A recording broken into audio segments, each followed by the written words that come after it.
Welcome to the deep dive. We try to cut through the noise and get straight to the insights that matter for you. That's the goal. And today, we're hitting a really common question from service members. It's a smart one, too, because it can seriously shape your financial future. Which question is that? What actually happens to my basic allowance for housing my BAH if I decide to buy a house instead of just renting? Yes. That comes up a lot. It's critical, right, because BAH isn't just some small perk. It's a pretty significant chunk of change each month. Absolutely. It's designed to cover housing costs stateside.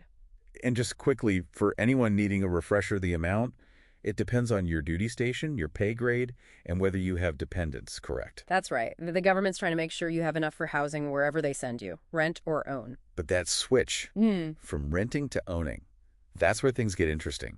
Potential confusion, maybe, but also real opportunity. Exactly.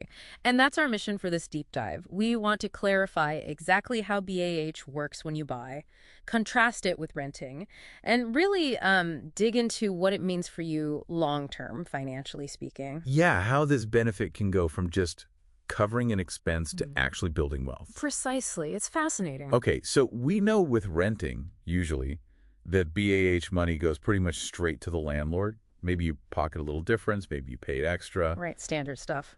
So how does that change when you sign mortgage papers? Yeah. Does the BAH just stop, evaporate? That's the million-dollar question, isn't it? And the answer is clear. No, absolutely not. Good to know. Your BAH keeps coming. It lands in your paycheck every single month, just like it always did.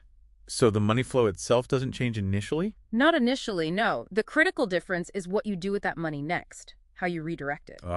So instead of handing it to Ms. Smith, the landlord. Exactly. You're using it to pay your own mortgage. That payment, it usually covers PITI principal, interest, taxes, insurance. Gotcha, PIT. And just like renting, if your total PITI is less than your BAH, great. You keep the difference. And if it's more? You cover the spread. Same principal, different recipient. You're paying yourself, essentially. Okay, so this really reframes BAH, doesn't it? It suddenly becomes this powerful investment tool. That's the perfect way to put it. Instead of just covering rent, which is gone once you pay it, you're using these government-provided funds to build equity, actual ownership in an asset. Yes. It's a direct path from a military benefit to potentially personal wealth accumulation, not just consumption. So turning that benefit into a long-term asset. Talk more about that.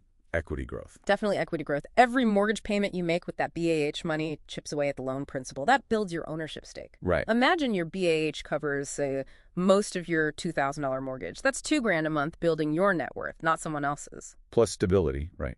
Fixed mortgage versus rising rents. Huge point. A fixed rate mortgage means your main housing cost is predictable for, well, maybe 30 years. Rent can go up every year. And for service members, there's the PCS factor, permanent change of station. What happens then? That's another potential advantage. If you PCS, you don't necessarily have to sell. You could rent the house out. Oh, interesting. Generate income. Potentially, yes.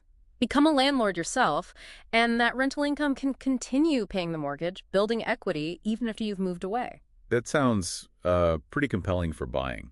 But it can't be the right move for everyone, surely. No, absolutely not. It's definitely not one size fits all. There are critical things you have to weigh up. Like what? What are the big hurdles or considerations? Well, first, even with great VA loan benefits, like, potentially zero down payment, no PMI. PMI being private mortgage insurance. Yeah. That extra cost many non-VA buyers pay. Exactly. Even skipping that, you still have upfront costs. Closing costs are real. They can be thousands of dollars. Okay, so cash needed at the start. Yes. And then there's ongoing maintenance. Leaky roof. That's on you now, not the landlord. Factor that in. Good point. What else? Market. Market conditions are huge. Is it a buyer's market, seller's market? Are prices inflated? Will the home likely appreciate? Some places might favor renting short term. And how long you'll actually be there, right? Yeah. Short tour might not work out. Crucial point. If you're only staying somewhere for, say, a year or two, the cost of buying and then selling realtor fees, closing costs, again, could easily wipe out any equity you've built. Renting might be smarter financially in that case. Okay, so lots to consider there beyond just the BAH itself. Absolutely. Due diligence is key. So let's sort of boil this down. Core takeaway number one, your BAH. It does not vanish when you buy a house. Correct. It keeps hitting your LES, your paycheck, every month. And the key shift, the fundamental change, is where that money goes. Exactly. Instead of just going out the door to a landlord, you're now actively leveraging it, using it to pay down your mortgage. Building that equity. Yeah. Owning an asset that could grow in value over time. That's the potential path, turning that benefit into long-term wealth, gaining stability with a fixed mortgage, maybe even rental income down the road after a PCS. It really reframes the whole benefit. It does. It's powerful when used strategically.